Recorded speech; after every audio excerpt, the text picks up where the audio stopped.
Hola, I am F5 and this is a Scrappy review of Deus from Pearl Games and Asmodee.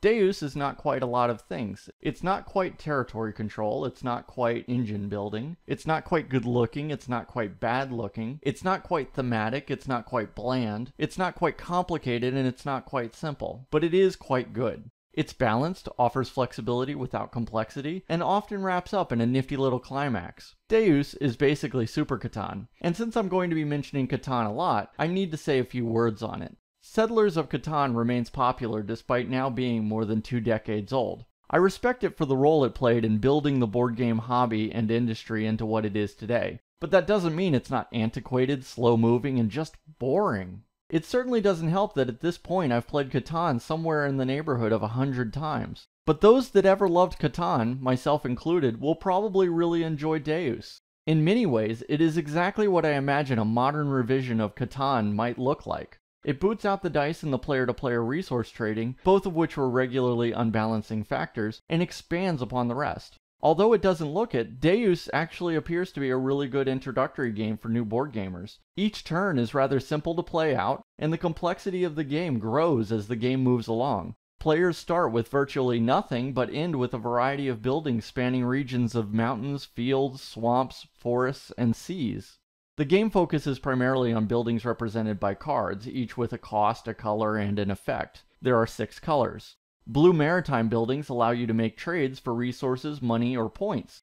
Green production buildings get you resources based on the type of region they're built on. Yellow science buildings get you additional cards or building pieces, or even let you activate other building types. Brown civil buildings reward you with points or money for having regions with multiple buildings, or having buildings on regions of a particular type.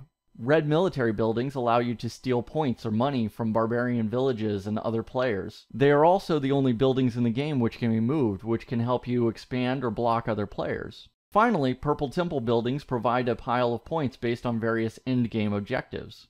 Even within the span of your first playthrough, it is not difficult to perceive how these building types and the effects they provide contribute to your overall strategy, and using them isn't very complicated at all. Though there is iconography to convey what they do, their full effects are written out in text. In fact, the entire game isn't too complicated at all. On your turn, you play a card or discard some cards. If you play a card, you're building a building. You spend some resources and/or money, add the card to a tableau in front of you, and add a building piece to the board. After that, you activate all cards of the same type that you have on your tableau. So playing your first blue card gets you 1 effect, while playing your 4th gets you 4. This exponential increase in the effects of card play mean that flexibility and variety are regularly in contest with momentum and efficiency. I really love games that make you choose between one side or the other with each play.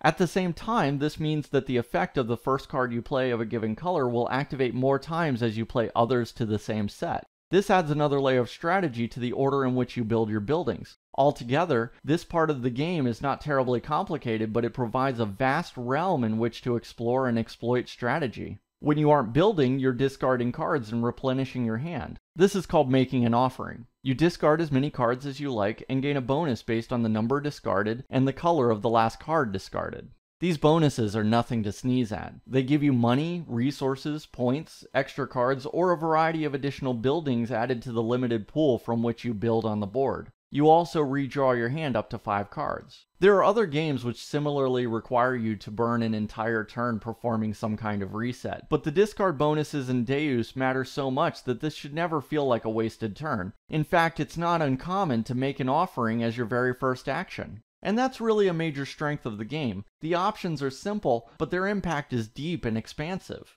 I simply don't see this game wearing out soon at all. The addition of some significant variants further extends the replayability of the game. Certainly, if Catan is feeling stale and bland, this is a step up in every way I can imagine. Even if Catan isn't feeling that way, it just may after 1 playthrough of Deus. And while I'm not a big fan of the aesthetic look of the game, it does look a bit better than Catan, though that's not saying much.